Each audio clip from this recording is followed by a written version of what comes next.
Hi, welcome to another week of All Things New.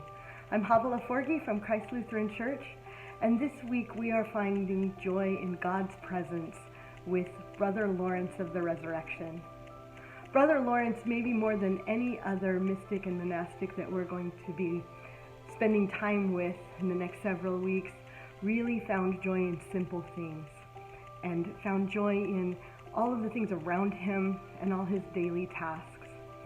He was born in France in the 1600s and passed away right before the turn of the century.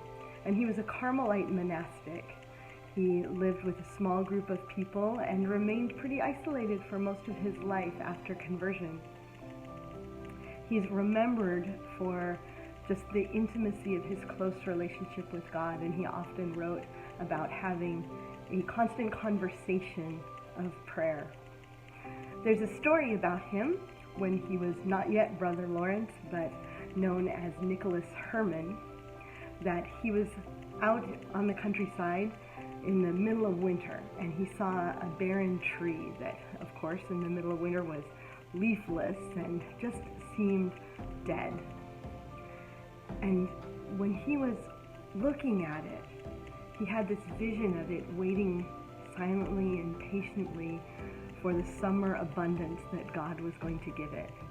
And he saw the tree in all its leaves and the sap just rushing through its veins and how it was really, really full of life. And he said that at that moment, he grasped for the first time what God's grace was really like. And that even though he was seemingly dead at that moment, God was waiting to give him a life that was in a fullness that he couldn't even imagine yet. From that moment, when he said that the grace of God first flashed upon his soul, that deep love for God never ever stopped burning.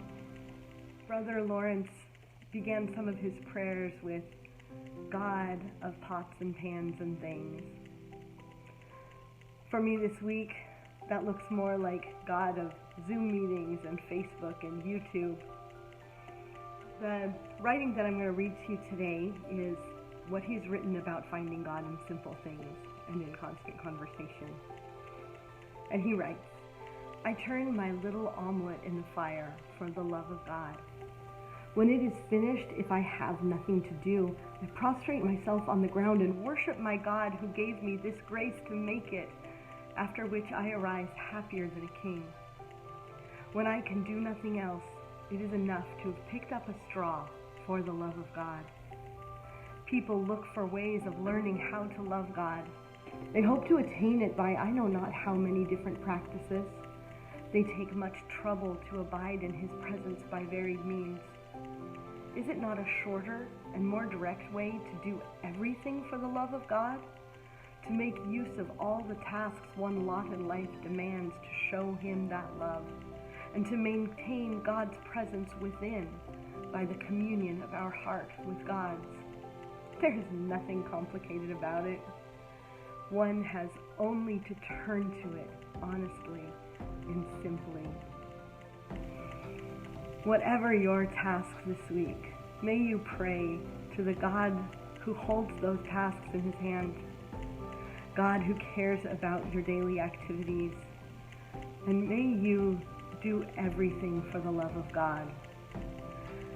May you be infused with joy as you do each one of those tasks. May you Zoom meeting for the love of God. May you cook a meal for the love of God.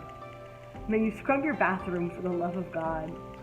May you do everything for the love of God and find joy in God's presence. Have a great week.